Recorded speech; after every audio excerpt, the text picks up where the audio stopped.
जय श्री कृष्ण। आप सभी को चैत्र मास कृष्ण पक्ष पाप मोचनी एकादशी की ढेरों शुभकामनाएं। भक्तों, आज के इस वीडियो में हम बात करेंगे कि चैत्र पाप मोचनी एकादशी का व्रत किस दिन किया जाएगा, ये व्रत कैसे करना चाहिए, इसकी विधि क्या है, नियम क्या है, पूजा कैसे करनी चाहिए। आप जानते हैं ये एकादशी क्यों महत्वपूर्ण है और इस एकादशी पर विशेष ध्यान रखने वाली बात क्या है। इस एकादशी पर यदि एक प्रवृत्ति की तो आप उस योग में चले जाएंगे जो आपको निश्चित रूप से नरकगामी बनाएगा। और ये मैं नहीं कह रहा, ये पुराण कहते हैं। भगवान शंकर माता पार्वती को गौरी शंकर संवाद में कहते हुए इसका वर्णन करते हैं। बताऊंगा कि कैसे आपको इस योग से बचना है, कैसे आपको इसका पुण्य फल प्राप्त करना है। इसकी विधि नियम जो शास्त्रों में लिखे हैं वह क्या है, भगवान कृष्ण के द्वारा क्या इस एकादशी के विषय में कहा गया है। ज्योतिष और पंचांग के आधार पर आपको बताते हैं कौन सी तिथि कब है, व्रत आदि कब करना है, क्या विधि है, क्या नियम है और क्या गलती नहीं करनी है। अब बात करते हैं आने वाली पाप मोचनी एकादशी की। पाप मोचनी एकादशी, इसके विषय में शास्त्रों में बहुत अद्भुत लिखा है। ये आपके पापों का मोचन करने वाली है, पापों का हरण करने वाली है, पापों का नाश करने वाली है। एक ऐसी एकादशी है जिसका एक व्रत करने से मनुष्य के सभी पाप नष्ट हो जाते हैं। इसके विषय में भगवान कृष्ण के द्वारा पद्म पुराण में बड़ी अद्भुत महिमा बताई गई है, बड़ी अद्भुत महिमा कही गई है। भगवान श्री कृष्ण कहते हैं कि हे युधिष्ठिर, इसके विषय में राजा मंदा के पूछने पर ऋषि लोमष्ट ने इसका बड़ा अद्भुत चरित्र गाया था, वो मैं आपको बताता हूं। एक अप्सरा थी मंजू घोष। तो मंजू घोष जो अप्सरा थी, उसने ऋषि मेधावी को देखा। बड़े ही तेजस्वी ऋषि थे, बड़ी घनघोर तपस्या में लगे थे। अप्सरा मोहित हो गई तो अप्सरा ने उनकी तपस्या भंग करने का प्रयास किया। तो अधिक नजदीक तो गई नहीं, क्योंकि अधिक नजदीक जाने पर परेशानी ये थी कि कहीं ऋषि के प्रताप से कहीं वो भस्म ना हो जाए, उनके श्राप से भस्म ना हो जाए। अतः दूर ही उसने, जहां ऋषि का आश्रम था, जहां वो तपस्या कर रहे थे, उससे थोड़ी दूरी पर ही अपना स्थान बनाया और वहां पर वीणा बजाती हुई मधुर गान करने लगी, गीत गाने लगी। वो जो उसकी आवाज थी, वो जो गीत था और जो वीणा की धुन थी, वो इतनी मधुर थी कि ऋषि पर कामवान कार्य करने लगा और धीरे धीरे ऋषि की तपस्या भंग होने लगी। एक दिन ऋषि उस स्थान में पर गए जहां मंजू घोष वह गान कर रही थी। उसे देखकर ऋषि मोहित हो गए और जब ऋषि की ये अवस्था देखी तो वो अप्सरा अवसर लाभ लेने के लिए तुरंत ही ऋषि के पास चली गई, समीप चली गई और ऋषि के ऊपर कामदेव के बाणों का तेज प्रहार होने लगा। तदोपरांत वह दोनों एक दूसरे में समा गए और अनेकों वर्ष तक रमण करते रहे। जब वह एक दिन अप्सरा कहने लगे कि मुझे अब जाना चाहिए, तो मेधावी ऋषि बोले, देवी जब तक सवेरे की संध्या ना हो जाए तब तक मेरे पास ही ठहरो। तब उस अप्सरा ने कहा, विप्रवर अब तक ना जाने कितनी संध्या चली गई होगी, आप मुझ पर कृपा करके बीते समय का विचार कीजिए। ऋषि ने जब विचार किया तो पता लगा कि 57 वर्ष व्यतीत हो गए और वह इस रमण कार्य में ही लगे हैं। उन्हें क्रोध आया कि इस दुष्टा ने उनका सारा पुण्य नाश कर दिया, उनकी सारी तपस्या की शक्ति नष्ट कर दी और क्रोध में आकर उन्होंने उसको श्राप दे दिया कि जा तू पिशाचिनी हो जा। और उसके श्राप से वह पिशाचिनी हो गई। वो विलाप करने लगी, कहने लगी, प्रवर आपने गलत किया है, आपने अनुचित किया है, आप मुझे क्षमा कीजिए, मुझसे भूल हुई, मुझे क्षमा कीजिए। आप तो स्वयं परमेश्वर समान है, संत है और संत का ये कर्तव्य है कि यदि कोई शरण में आए तो उसे अवश्य ही क्षमा प्रदान करें, वो सखी रक्षा करें। ऋषि कहते हैं कि ठीक है देवी, मैं तुम्हें श्राप तो दे चुका हूं, इस श्राप से मुक्ति का उपाय बताता हूं कि जब तुम इस पिशाच योनि को भोग रही होगी तब पाप मोचनी एकादशी आएगी। तुम उस एकादशी का व्रत करना, पूजन करना। भगवान का पूजन और व्रत करने से, पारण करने से तुम्हें इस श्राप से मुक्ति मिल जाएगी। इस प्रकार ऋषि मेधावी ने उसे उपाय बताया। तब वो कन्या ऋषि के बताए गए उपाय के द्वारा यशु श्राप से मुक्ति प्राप्त करती है। ऋषि मेधावी 57 वर्ष के बाद जब बाहर निकले तो उनका सारा तेज जा चुका था। वह बुझे हुए दीपक के जैसे निस्तेज प्रतीत होते थे। उनकी सभी तपस्या की जो शक्ति थी वह विलुप्त हो गई थी। वह अपने पिता के पास पहुंचे। उनके पिता थे रश्मि च्यवन। रश्मि च्यवन ने कहा कि पुत्र, मैं सब कुछ जानता हूं, अब तुम उद्धार चाहते हो और चाहते हो कि तुम्हारे सभी पापों का नाश हो जाए, तो तुम्हें चैत्र मास के कृष्ण पक्ष की पाप मोचनी एकादशी का व्रत करना चाहिए। उसने कहा, प्रभु कैसे व्रत करना चाहिए? उसने कहा, पाप मोचनी एकादशी के दिन सुबह पवित्र स्नान करो, स्नान करके स्वच्छ वस्त्र धारण करो, स्वच्छ वस्त्र धारण करके संकल्प करते हुए भगवान नारायण का विधि विधान से पूजन करना चाहिए। पूजन करके ब्राह्मणों की सेवा करनी चाहिए, दान करना चाहिए और युक्त होकर वह दिन व्यतीत करना चाहिए। सायं काल को कीर्तन करना चाहिए, रात्रि काल को भगवान नारायण के निमित्त जागरण करना चाहिए और व्रत के अगले सुबह पर विधि विधान से इसका पारण करना चाहिए। और पारण के बाद ब्राह्मण को दान दक्षिणा आदि करने के बाद आपको अपना व्रत खोलना चाहिए। इस विधि से जब आप इस व्रत को करेंगे तो इससे आपके सभी पापों का नाश हो जाएगा और आप पुनः उसी तेज को प्राप्त कर लेंगे। तब ऋषि मेधावी ने भी इस विधि से इस व्रत को किया तो उन्हें भी अपनी खोई हुई सभी शक्तियां पुनः प्राप्त हो गई, क्योंकि उनके पापों का नाश इस एकादशी के व्रत के माध्यम से हो गया था। तो इसी प्रकार से मनुष्य के जितने भी पाप क्यों ना हो, बड़े से बड़ा पाप क्यों ना हो, सभी पापों का नाश इस एकादशी के व्रत करने मात्र से ही हो जाता है। भगवान कृष्ण कहते हैं कि महाराज युधिष्ठिर, आपको ये व्रत अवश्य करना चाहिए। इस एकादशी का व्रत करने से ब्रह्म हत्या जैसा बड़ा पाप नष्ट होता है, स्वर्ण चोरी जैसा बड़ा पाप नष्ट होता है, गुरु पत्नी गमन करने वाला महापातकी भी इस व्रत के करने से पाप से मुक्त हो जाता है। इतनी अद्भुत महिमा है इस एकादशी के विषय में। और भी बहुत कुछ लिखा है, अभी सारी महिमा अगर मैं बताने जाऊंगा तो वीडियो बहुत बड़ा हो जाएगा। अब प्रश्न उठता है कि ये एकादशी करनी कैसे चाहिए। जैसा अभी यहाँ पर विधान बताया गया वो सरल से आपको बताता हूं, और पहले बताता हूं कि इस एकादशी के नियम क्या है, कैसे ये एक दिन पूर्व के नियम आपको पालन करने चाहिए। शास्त्र कहते हैं कि इस एकादशी के एक दिन पूर्व आपको दशमी तिथि को कुछ वस्तुओं का त्याग कर देना चाहिए। प्रमुख रूप से दशमी तिथि को आपको शहद का त्याग करना चाहिए। मधु का प्रयोग नहीं एकादशी के अनुष्ठान में। जब हम भगवान नारायण को अगर पंचामृत से अभिषेक भी करा रहे हैं, ना नहला भी रहे हैं, तो उसमें भी का प्रयोग नहीं किया जाता है। इसका आपको ध्यान रखना चाहिए। शहद का प्रयोग व्रत के एक दिन पूर्व अर्थात दशमी तिथि, एकादशी और द्वादशी दोनों ही दिन नहीं किया जाता है। दूसरा, इस दिन आपको चने के श्राक का सेवन नहीं करना चाहिए। मसूर की दाल का त्याग भी व्रत के एक दिन पूर्व ही कहा गया है, दशमी तिथि को ही कहा गया है। एक बड़ी गलती जो सभी लोग करते हैं जिनके पास कांस्य का पात्र होता है, या तो वह भोजन के लिए प्रयोग करते हैं और स्वयं के लिए नहीं तो भगवान को भोग लगाने के लिए प्रयोग करते हैं। तो कांसे का जो पात्र है ना, उसका प्रयोग आपको नहीं करना चाहिए, ये पूर्णतः वर्जित है। एकादशी अनुष्ठान में कांसे का प्रयोग नहीं करना है। जो लोग एकादशी व्रत करते हैं और लहसुन प्याज आदि खाते हैं, तो उन्हें भी लहसुन प्याज आदि का जो त्याग है वह एक दिन पूर्व ही कर देना चाहिए। अर्थात व्रत के एक दिन पूर्व 10 दिन प्याज आदि का त्याग कर देना चाहिए, दशमी तिथि को ही। और जो लोग मदिरा पान करते हैं, मांसाहार करते हैं और एकादशी का व्रत करते हैं, उन्हें भी इन सभी वस्तुओं का त्याग एक दिन पूर्व ही कर देना चाहिए।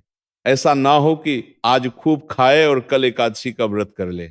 एकादशी के नियम कहते हैं कि एक दिन पूर्व आपको एक वक्त का आहार लेना चाहिए और प्रमुख रूप से दोपहर के बाद अन्न ना खाए। तो ये नियम प्रिय दर्शकों अगर आप पालन कर पाए तो अवश्य कीजिएगा कि दोपहर के बाद अन्न का त्याग, इसमें कहा गया है कि अन्न जो है दोपहर तक ही सेवन करना चाहिए। इस प्रकार से आप इन नियमों का पालन करते हुए दशमी तिथि का दिन व्यतीत कीजिए और पूजा की जो सामग्री है उसमें जो जो वस्तुएं आपको लानी है वो दशमी तिथि को ही लाकर रख लीजिए, जिससे कि आप एकादशी को विधि विधान से पूजन आदि कर सके। अब मैं एकादशी के दिन की विधि आपको कहता हूं कि कैसे व्रत करना है, एकादशी के दिन क्या क्या करना है और पूजन के लिए क्या सामग्री आवश्यक रहेगी।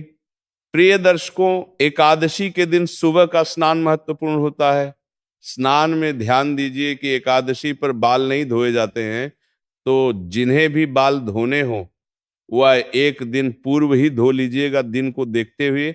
यहां पर कुछ माताएं बहनें प्रश्न कर सकती हैं, पंडित जी अगर हम मजबूरी में बाल धोना चाहें, कुछ ऐसी इमरजेंसी आ जाए, जैसे शुद्धता का कोई प्रश्न उठ के खड़ा हो जाए, शुद्धता के लिए आवश्यक हो, तो उस अवस्था में आप बाल धो सकते हैं, क्योंकि पूजा के लिए शुद्धता अनिवार्य है। और मासिक धर्म का समय पूर्ण हो रहा है या किसी अन्य कारण से कोई सूतक या कोई और कारण है जिसके लिए शुद्धता अनिवार्य मानी गई है, तो उसके लिए आप बाल धोइए, लेकिन शैम्पू नहीं करेंगे, कंडीशनर का प्रयोग नहीं करेंगे, केवल जल से बाल धोएगा और किसी प्रकार का दोष ना लगे। इसके लिए बाल धोने वाला जो जल होगा ना, जिससे आप बाल धो रहे हो, थोड़ा सा कच्चा दूध मिला लीजिएगा।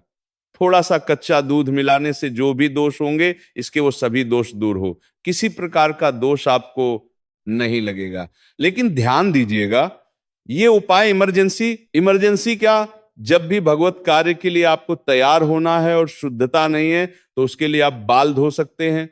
स्नान आदि से निवृत्त होके स्वच्छ वस्त्र धारण करके भगवान भास्कर को जल दीजिए, सूर्य भगवान को जल दीजिएगा और माता तुलसी को जल दीजिएगा। एकादशी के दिन माता तुलसी की पूजा की जाती है।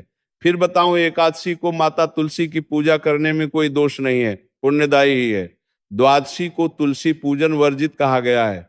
शास्त्रों में द्वादशी को माता तुलसी का एक पत्ता यदि गलती से भी टूट जाए तो उसका भी बहुत घोर पाप आपको लगता है। इसीलिए द्वादशी को पूजा नहीं करनी है, एकादशी को पूजा आदि करनी है।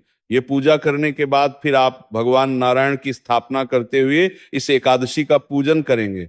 अब प्रश्न उठता है कि इसके लिए सामग्री की क्या आवश्यकता होगी।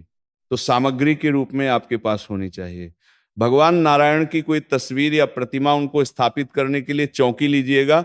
चौकी पर बिछाने के लिए पीला या लाल वस्त्र होना चाहिए। भगवान को पूजा में अर्पित करने के लिए रोली मोली पान सुपारी लौंग इलायची धूप दीप नैवेद्य पुष्पेत्र जनेऊ पंचामृत जो बनाएंगे उसमें कच्चा दूध दही घी शक्कर और गंगा जल का प्रयोग होगा, शहद का प्रयोग कहा गया है। इसके अतिरिक्त भगवान को अर्पित करने के लिए जनेऊ लेंगे, तो जनेऊ दो लीजिएगा। एक पारण के दिन पूजन के लिए और एक व्रत वाले दिन पूजन के लिए, और थोड़ा सा इत्र लीजिएगा। पान के पत्ते भी धो लीजिएगा। दोनों दिन के लिए लौंग इलायची 5-5 ले लीजिएगा, सुपारी 2 ले लीजिएगा। ये सारी सामग्री आपने एकत्र करनी है। 1 लोटा होना चाहिए। आपके पास तांबे का अगर ना हो तो नया ले लीजिएगा, अन्यथा जो आप पूजा में प्रयोग करते हैं उसी का उपयोग इसमें भी करेंगे। ये सारी सामग्री आपने एकत्र करनी है। सामग्री एकत्र करके जो आपका पूजा स्थल है, घर पे जहां भी बैठकर आप पूजा करते हैं वहां पर रखिए। पूर्व दिशा की ओर आसन लगाकर आपने बैठना है। जो लौटा है तांबे का, उसमें पहले थोड़ा गंगा जल भरिएगा, फिर शुद्ध जल भरिएगा और पुष्प के माध्यम से उस जल के छीन दीजिएगा सभी सामग्री पर और स्थान पर। इससे सामग्री शुद्ध हो जाएगी, वह स्थान भी पवित्र हो जाएगा, क्योंकि आपके पास पहुंचने से पहले ये सामग्री हाथों से होकर निकली है, न जाने कौन किस अवस्था में था। इसीलिए शुद्धिकरण बड़ा अनिवार्य कहा गया है। शास्त्रों में तो जल के छींटे दीजिए। हम मंत्र पढ़ते हैं, ओम अपवित्र पवित्रो वा सर्वावस्थागतवा ये स्मृत पुंडरी काक्षम सयाभ्यंतर सूच। इस प्रकार जल छींटे ले। आपने स्थान को शुद्ध किया और सामग्री को शुद्ध किया है। अब चौकी बिछाइए। चौकी पर लाल या पीला वस्त्र बिछाइए और भगवान नारायण का जो भी चित्र प्रतिमा स्वरूप आपके पास है उनको स्थापित कीजिए। उनके सामने दीपक रखिए। अगर घी का दिया है तो सीधे हाथ की ओर रखेंगे, तेल का दिया है तो उल्टे हाथ की ओर रखेंगे और उसके विपरीत दिशा में धूप रखेंगे। दीपक को जब रखे तो ध्यान दीजिएगा कि आसन देना बड़ा आवश्यक है। आसन किस चीज का है? आप आसन पुष्प का दे सकते हैं, अर्थात दीपक के नीचे पुष्प रख दीजिए। जिनके पास पुष्प ना हो तो आप कोई अनाज रख दीजिएगा, बाजरा गेहूं जो भी आपके पास है थोड़ा सा, क्योंकि आसन देकर ही दीपक को विराजमान किया जाता है। इसका भार बहुत होता है। अगर आप ऐसे डायरेक्ट इसको रखते हैं दीपक को तो वो उचित नहीं माना जाता। इसमें पाती से प्रकार से आपने भगवान की स्थापना की, दीपक की स्थापना की। आपने जो एक लोटे में जल लिया है ना, उसमें से थोड़ा सा जल किसी और पात्र ले लीजिए, छोटा सा कोई पात्र, कटोरी या कोई छोटा सा लोटा जो भी है, क्योंकि ये आपको जलाजम के लिए और हाथ धोने के लिए आवश्यक होगा। भगवान की पूजा के लिए जल अलग पात्र में होना चाहिए और आपके लिए प्रयोग के लिए अलग होना चाहिए, इसलिए अलग पात्र में जल डाल लीजिए। थोड़ा सा गंगा जल मिला हुआ और अपने सीधे हाथ पर एक चम्मच जल लीजिएगा, हाथ धो लीजिएगा। हाथ धोने के बाद अब आप एक एक चम्मच जल ग्रहण करेंगे, पी जाएंगे। इसे आचमन ही कहते हैं। करने के लिए मासा जल जो है वह शास्त्र कहते हैं कि निर्जला एकादशी में भी पिया जा सकता है। तो 6 मासा जल हो गया कि एक एक बार में 2-2 बूंद जल पिएंगे तो 6 बूंद जल के आसपास 6 मासा जल कहलाता है। तो 2 बूंद जल चम्मच से अपने सीधे हाथ पर लीजिएगा और पी जाइएगा। एक एक मंत्र पर इस प्रकार 3 बार पीना है आपको। ओम माधवाय नमः जल लीजिए, पी जाइए। ओम केशवाय नमः जल लीजिए, पी जाइए। ओम नारायणाय नमः जल लीजिए, पी जाइए। ओम ऋषिकेशाय नमो नमः, हाथ धो लीजिए। हाथ धोने के बाद अपने आप को तिलक कीजिए, मौली बांधिए। पारिवारिक जन बैठकर पूजन कर रहे हैं तो उन्हें भी तिलक कीजिए, मौली बांधिए। और अब आप दीपक को प्रज्वलित करेंगे तथा व्रत पूजन का संकल्प करेंगे। दीपक प्रज्वलित कीजिए, धूप को जलाइए। शुभम करोति कल्याणम, आरोग्यम, धन संपदा, शत्रु और बुद्धि विनाशाय दीप ज्योतिर्लिंग नमोस्तुते। इस प्रकार से आपने दीप प्रज्वलन किया। दीप जलाने के बाद, धूप जलाने के बाद अब परव्रत पूजन का संकल्प करेंगे। तो संकल्प करने के लिए सीधे हाथ पर जल लीजिए। एक का सिक्का दक्षिणा के रूप में कम से कम रखिए, अधिक जो मर्जी रख सकते हैं। थोड़े से पुष्प हाथ में ले लीजिए और 3 बार बोलिए ओम श्री विष्णु, ओम श्री विष्णु, ओम श्री विष्णु। अपना नाम, अपना गोत्र, जिस स्थान पर बैठकर संकल्प कर रहे हैं वहां का मकान नंबर, क्षेत्र का नाम, शहर का नाम, चैत्र, महर्षि कृष्ण पक्षी एकादशी, भगवान नारायण एकादशी बोलिए। 100 विष्णु और यह संकल्प भगवान के चरणों में अर्पित कर दीजिए। इस भगवान की 5 प्रकार से संकल्प करके फिर आप भगवान की पूजा करेंगे। पूजा की जो है मैं आपको मंत्रों सहित अलग से अपलोड करूंगा, प्रत्येक एकादशी पर करता हूं, उसका लाभ लीजिएगा। क्योंकि यहाँ पूजा विधि अगर मैं बताऊंगा तो वीडियो बहुत बड़ा हो जाएगा। भगवान को स्नान कराएंगे, स्नान करके वस्त्र वस्त्र अर्पित करके इत्र आदि अर्पित करना है, जनेऊ अर्पित करना है, तिलक लगाइएगा। तिलक अर्पित करके, पुष्प अर्पित करके और फिर भगवान को भोग प्रसाद अर्पित कीजिएगा और अंत में तांबुल अर्पित कीजिएगा। इस प्रकार पूजन करके कथा सुनेंगे। कथा जो है वह आपको हम अपलोड करेंगे चैनल पर, उसका श्रवण कीजिएगा। कथा के साथ आपको विष्णु शास्त्र नाम अवश्य सुनना चाहिए। कथा श्रवण आदि करने के बाद भगवान के चरणों में मन को लगाते हुए दिन को व्यतीत कीजिए। किसी भी प्रकार के लोभ लालच में नहीं आना, किसी पर क्रोध नहीं करना, किसी का अहित नहीं करना, अपमान नहीं करना। शांत चित्त रहते हुए दिन को व्यतीत कीजिए। सायं काल को कीर्तन की महिमा है तो कीर्तन कीजिएगा। जिनके आसपास कीर्तन ना होता हो उनके लिए हम एक वीडियो अपलोड करते हैं जिसमें वह सभी पाठ स्तोत्र होते हैं जो आपको कीर्तन का फल देते हैं। भगवान नारायण कहते हैं कि यदि नाच गा के कीर्तन ना कर सके तो आप इन पाठों को सुनकर कीर्तन का पुण्य ले सकते हैं।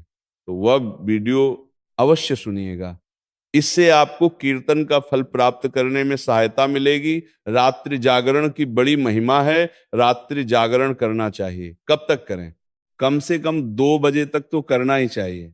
जो स्रोत पाठ है उनको सुनते हुए आपने रात्रि जागरण करना चाहिए और अगले दिन सुबह सूर्योदय से पहले उठ जाना चाहिए। उठने के बाद स्नान आदि करके वस्त्र धारण कीजिए और फिर आप पारण दिवस की पूजा कीजिए। पारण दिवस की पूजा कैसे करनी है, विधि नियम क्या रहेंगे, इसके लिए मैं आपको अलग से वीडियो अपलोड करके बता ही दूंगा। अब बात करते हैं कि इस एकादशी का व्रत आपने करना कब है, अर्थात वह कौन सा योग है जिस दिन नरकगामी योग रहेगा, और इस एकादशी के व्रत के निर्धारण में क्या हमें विशेष सावधानी रखनी चाहिए।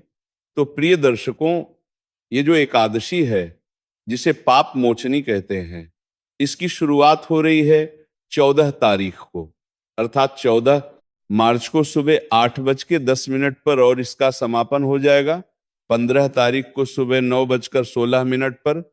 ऐसे में सूर्य के मुख से एकादशी रहेगी। 15 तारीख को सुबह 8:10 एकादशी आ रही है, परंतु वह दशमी वेदा एकादशी है, क्योंकि सूर्य का उदय दशमी तिथि में हो रहा है और शास्त्र कहते हैं कि दशमी वेदा एकादशी है, ये कभी नहीं करनी चाहिए। नारद पुराण में किया गया है, भविष्य पुराण में खंडन किया गया है, पूर्वोत्तर ग्रंथ में खंडन कर किया गया है। भगवान शंकर गौरी शंकर संवाद में यहां तक कहते हैं कि जो मनुष्य दशमी वेदा एकादशी करता है, ये समझो पार्वती वो अपने लिए नरक की कामना कर रहा है। इससे बड़ा और क्या सुनेंगे। इसीलिए मैं कह रहा हूं कि इस एकादशी पर ये भूल ना कीजिएगा। लोग सुनते हैं, सोचते हैं अरे आज तो पूरा दिन एकादशी है, कल तो सुबह सुबह समाप्त हो जाएगी। नहीं नहीं, आज ही करनी चाहिए एकादशी, और वह उस दिन व्रत कर लेते हैं। लेकिन शास्त्र के इस दिन का व्रत भूल के भी ना करें, क्योंकि सूर्य का उदय दशमी तिथि में है। सूर्य का उदय बड़ा देखना महत्वपूर्ण है। एकादशी के व्रत में वह या तो एकादशी में होना चाहिए या द्वादशी को हो तो भी एकादशी व्रत कर सकते हैं, पर दशमी में जब सूर्य का उदय हो तो भूल के भी एकादशी ना करें। तो इस बार इसका ध्यान रखिएगा कि आप व्रत करेंगे, 15 को 14 को नहीं कर सकते, और 16 तारीख को आप इस एकादशी के व्रत का पालन करेंगे। अब हम बात करते हैं पूजा मुहूर्त की। तो 15 तारीख रविवार दिन रहेगा। पूजा के लिए 9:30 से और 11 बजे तक का जो समय है वो श्रेष्ठ है। इसके अलावा आप सुबह सुबह भी पूजा कर सकते हैं, उसमें कोई दोष नहीं रहेगा।